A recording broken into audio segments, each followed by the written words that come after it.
não adianta você estar sabendo que num local você está com um pouso impraticável e ir para aquela região. Então, você espera um pouquinho a mais, ou vai para um outro aeroporto, né?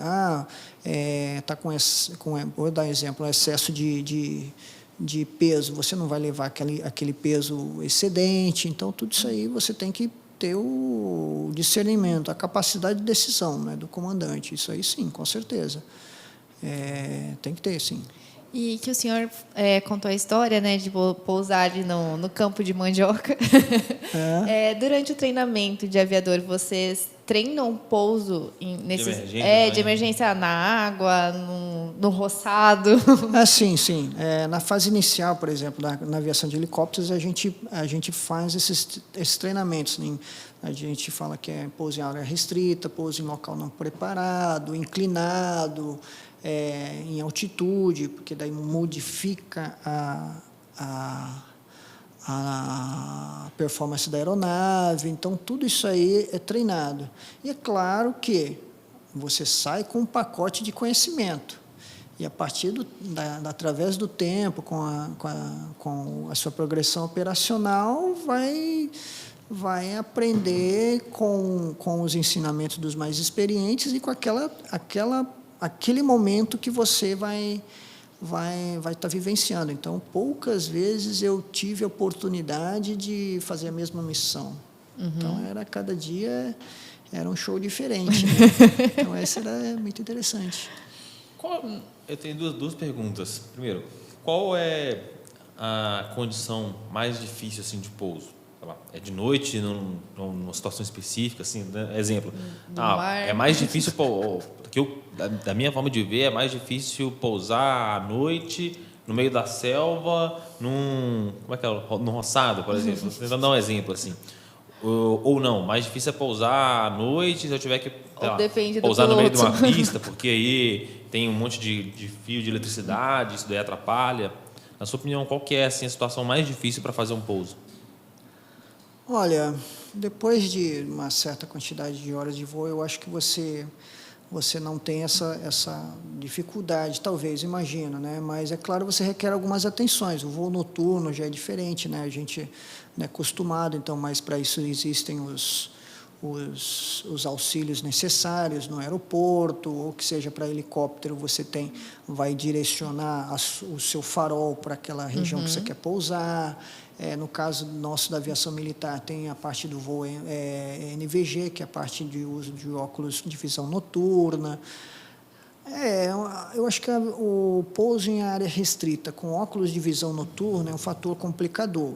Então, você tem que estar muito bem treinado e tem que ter uma calma, porque você só meio que vê tudo verde claro, verde escuro. Então, o tridimensional você acaba perdendo, né? Então, é um fator complicador. Eu acho que seria isso, mas nada como o treinamento, a pessoa acostuma, né? É claro, sempre tem que estar... É como eu sempre me preocupo. Cada pouso, cada decolagem, você tem que fazer como se fosse único. Porque você está indo para pouso numa situação normal, de repente tem um vento, uma rajada de vento. Então, você tem que estar preparado para aquilo. Você tem um briefing para isso, com a tripulação antes, conversa com a tripulação, se acontecer isso, se acontecer aquilo, se é isso. Então, você já vai... um gato que fala, né, gato escaldado, né, ele não tem medo d'água, né? Então, você já vai preparado. Então, sabendo que, por exemplo, tem um fio de alta tensão ali, você não vai passar ali sem perceber. Você vai estar, tem um poste aqui, tem um poste ali, você vai tomar suas precauções, né? Então, a partir disso aí é mais tranquilo. Claro que acidentes acontecem, sempre vão acontecer, mas você sempre tem que estar tentando evitar eles, né? Eu raciocino assim. Então, hoje eu não vejo, para mim, eu acho que a parte da noturna com NVG, no caso dos militares, seria um pouco mais difícil. Acho que sim. E qual é o mais longe assim que dá para ir com a autonomia do helicóptero, em geral, assim? Isso aí vai depender da autonomia do helicóptero, né? Então, assim, os helicópteros militares, eles têm as oportunidades de ter tanques adicionais de combustível. Então, isso aí é um fator muito importante para a gente, né? Numa busca, num resgate, né? A gente que nós temos um país de dimensões enormes, então a Amazônia é 60 e poucos % do nosso território. Então, você saindo de Manaus até Tefés, então com Black Rock são quase 2 horas. Então, você tem que ter uma autonomia para isso, tem que ter um a mais. Então, isso aí vai depender da distância e a velocidade, né? Então, geralmente, ali, um helicóptero, a autonomia de 2 horas, 2 horas e meia, né? É a média, porque se você carregar muito combustível, você carrega menos pessoas. Se você carrega mais combustível, carrega menos pessoas, né? Então, é um peso e balanceamento que a gente fala. Mas, geralmente, isso daí dá uns quantos quilômetros, assim? Isso vai depender da velocidade que a aeronave percorre, né? Então, digamos aí com um esquilo, que é uma aeronave que o pessoal conhece bastante aí no meio civil, com o tanque cheio, ele consegue sair de Santos e vai para o Rio de Janeiro, por exemplo. Uma distância boa, né? Que nós faríamos aí de carro umas 10 horas por aí, por causa lá é uma linha reta, né? Então dá umas 2 horas, 2 horas e pouquinho, é uma autonomia boa, né? É um ganho de tempo, né? Então tem aeronaves que vai mais longe, né? Então tudo depende da velocidade e do combustível. Legal. E o que significa essas insígnias? Essas na farda? Sim. Bom, todo militar tem as suas identificações e tal, né? Então, a tarjeta que nós falamos é onde você identifica a pessoa, o posto ou a graduação do militar. No caso, nós temos a parte onde você serve, né? No caso, eu sirvo no CONGAP, que é a parte é o Comando Geral de Apoio da Força Aérea, ou seja, é a parte logística. Os brevês, no caso, eu sou piloto, né? Então eu tenho o brevet de piloto da Força Aérea Brasileira, e daí depois nós temos os cursos adicionais. Nós temos alguns procedimentos, então eu não vou colocar todos os cursos, né? Então eu coloco aqueles que convêm com a ocasião, ou com a necessidade. Então o curso que eu fiz no Paraçá, o curso do básico paraquedista que eu coloco da Força Aérea, mas, por exemplo, tem o curso de investigador, quando eu vou numa solenidade da parte da segurança de voo, eu coloco. Então, tudo isso aí, tem isso aí. E as medalhas que você vai ganhando através do tempo, que é o tempo de serviço, tem o tempo de 10, 20, 30 anos e 40 anos de serviço. Tem essa que são as que têm as cores da bandeira do Brasil. Aí tem o mérito Santos Dumont, que é no caso da Força Aérea, que se você fez um grande feito para a Força Aérea, tem o da Defesa, tem o da Marinha, que é o Tamandaré. Então, tem várias outras medalhas que, conforme o militar vai fazendo um trabalho relevante para a sua força ou para outra força, você acaba sendo reconhecido, né? Então, é um fator de orgulho para o pessoal, um reconhecimento, né? Então, basicamente é para isso que nós utilizamos, e utilizamos na representação, né? Num lugar, em ocasiões especiais. Legal.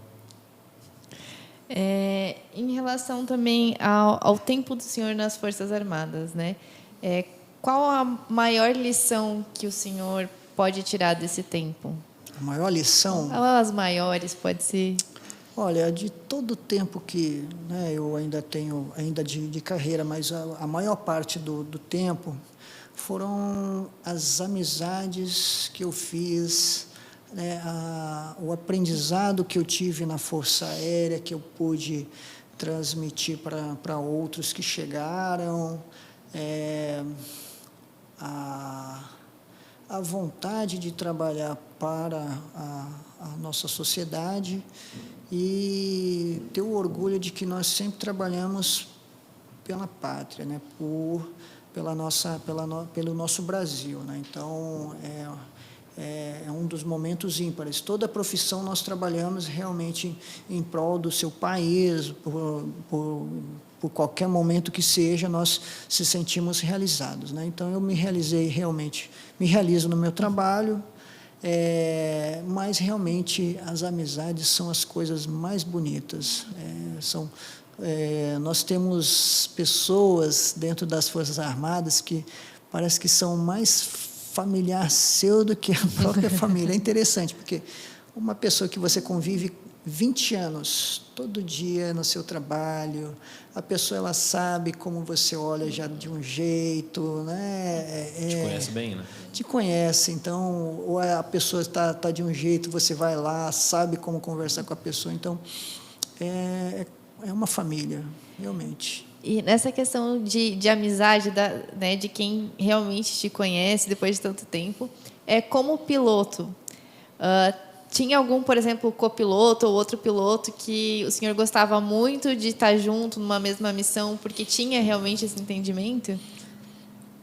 Ah, sim, sempre a gente tem as pessoas com maior afinidade, né? Tanto que seja na atividade de resgate que nós fazíamos, eu como tripulante, ou como piloto, eu tenho amigos maravilhosos.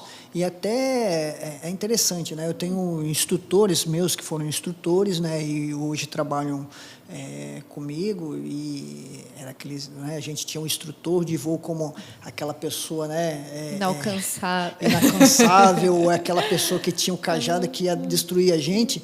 E são pessoas normais como nós, e são grandes amigos hoje. É muito interessante isso aí. Então, é o outro lado da moeda que a gente acaba conhecendo. Então, existem essas pessoas, e é muito interessante, né? Que seja o piloto, alguns eu voei no início da carreira e fomos nos encontrar somente 20 anos depois. É interessante, é legal. Então, e a amizade continua a mesma, é interessante. Então, porque são objetivos comuns, né? São trabalhos comuns, mas somos famílias, temos famílias, falamos das mesmas coisas, mas continua a amizade. É muito legal mesmo.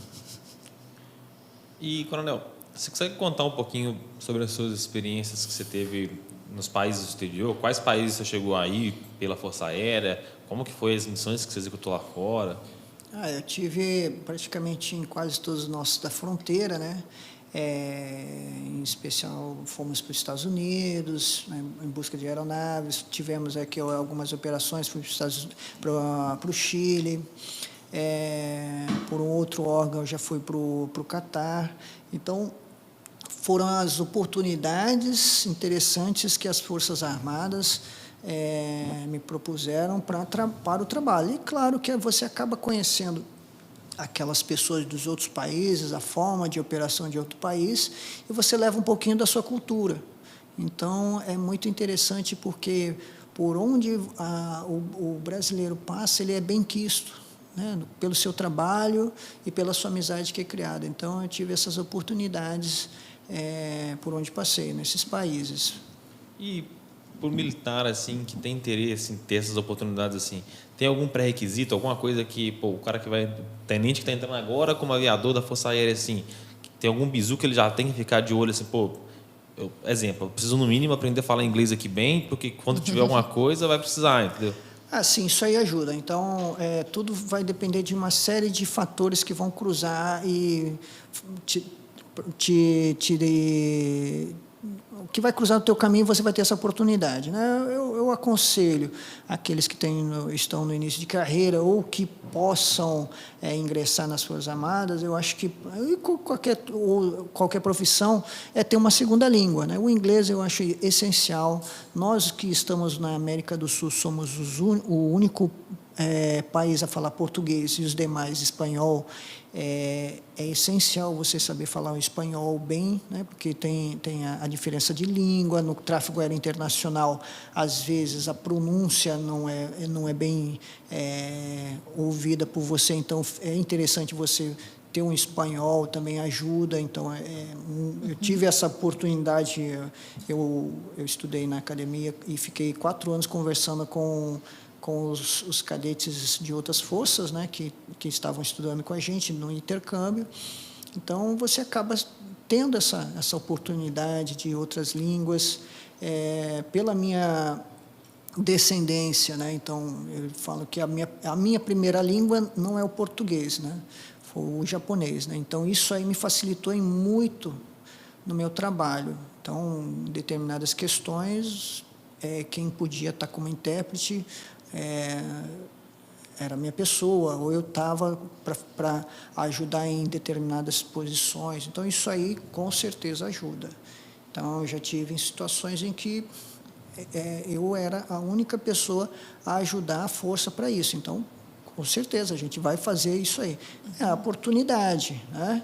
Então, a pessoa nunca pode estar parada numa situação. Assim como você vai estar numa situação em que você é importante ter uma segunda e uma terceira língua, é importante também você não parar com o seu estudo.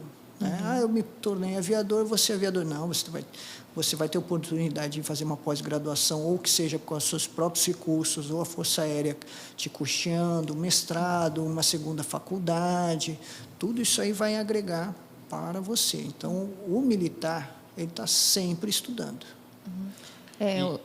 Só complementando, eu que fui RM2, né, eu sempre falo, vocês têm 8 anos e aí depende de vocês podem fazer curso, podem ter especialização, podem usar o salário que vão receber para fazer pós-graduação, às vezes fora, que não tinha condições de fazer, né? Sim. Se colocar para ir em missão, se colocar para fazer trabalhos extras, então fazer o máximo possível para melhorar o seu currículo, para se melhorar profissionalmente durante esses 8 anos, né? Então, acho que todas as Forças Armadas, que nem o senhor falou, tem mestrado, tem especialização, tem curso. Então, a pessoa precisa também ir atrás, né? Às vezes, a gente tem a questão, o servidor público é estável e parou. Mas vai da pessoa também ir atrás, né, das oportunidades, de gerar as oportunidades para ela. Com certeza. Então, eu digo que o trem só vai passar uma vez. Se você estiver preparado, você vai ser o passageiro daquele trem. Se você não estiver preparado, infelizmente, vai ser uma outra oportunidade e talvez aquele trem não vai passar mais para você.